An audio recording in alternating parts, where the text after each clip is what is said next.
Senhoras e senhores deputados, vivemos hoje aqui, senhor presidente, uma situação que eu vou adjetivar de esdrúxula, tendo em vista argumentos apresentados.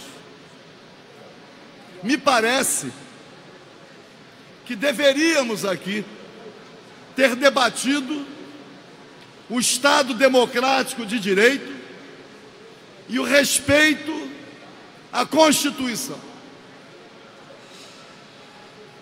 Talvez alguns acreditem que terão o apoio da opinião pública exacerbada. Isto não será novidade no nosso país. Para quem consulta a história, vai verificar que Vargas foi levado ao suicídio e o slogan dos fascistas na época era o mar de lamas.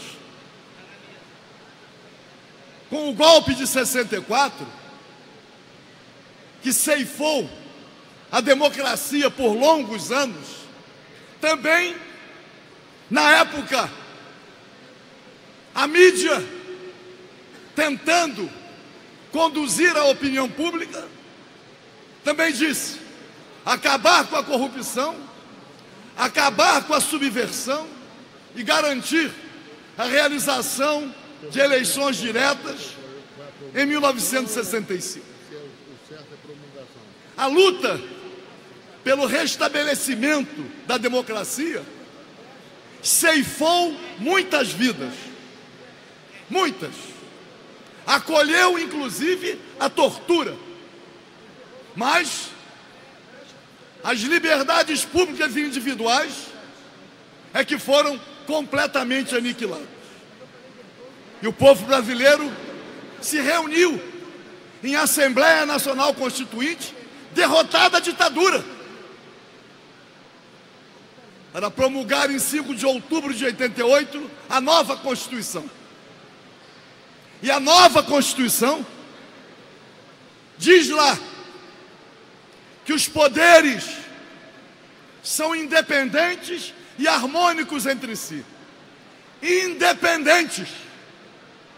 Se os poderes são independentes, como pode, então, o Poder Judiciário, na sua independência, deliberar e submeter, ou ser compulsado a submeter a sua deliberação ao Poder Legislativo? Somos forçados a concluir que o próprio Poder Judiciário não respeita a Constituição, porque ele assume a sua dependência, decide e submete ao Legislativo. Para concluir, deputado. Então, senhor presidente, em primeiro lugar, o que fez hoje, por maioria, o Poder Legislativo foi enfrentar uma decisão extravagante do Poder Judiciário. Porque se a própria Constituição diz que o deputado só pode ser preso em flagrante delito de crime inafiançável. Afinal de contas, se os promotores, se os desembargadores, na sua unanimidade, estão convencidos da prática de um crime, por que que eles não julgam? Por que que eles não decidem? Eles têm o dever de dar a sentença. Este é o dever do Poder Judiciário. Para concluir, e aí, deputado. senhor presidente, e aí, tudo resulta, a partir do Supremo Tribunal Federal, da invasão da competência. Porque o Supremo Tribunal Federal, em relação a um senador, decidiu inconstitucionalmente, afastou do mandato e restringiu liberdades individuais. E aí, por uma decisão de 6-5.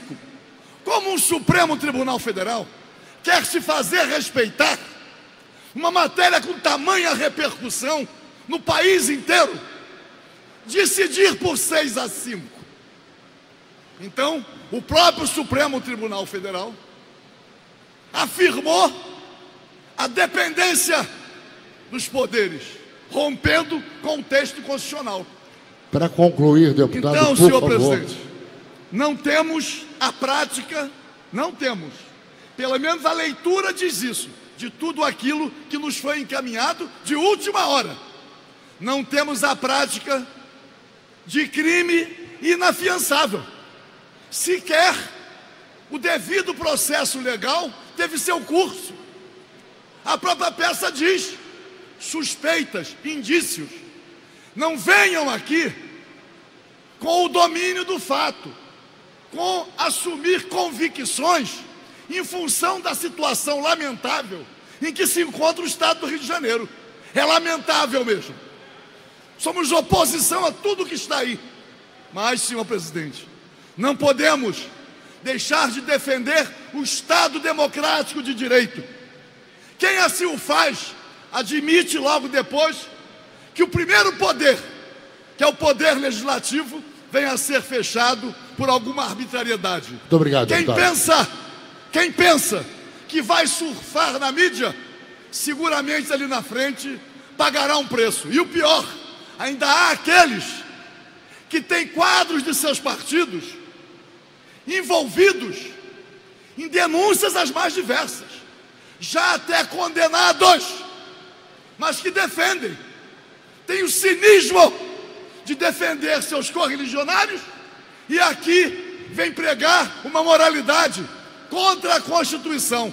É muito difícil, senhor presidente, mas aqueles que pensam que vão surfar na mídia, na verdade, vão ser afogados. Muito obrigado.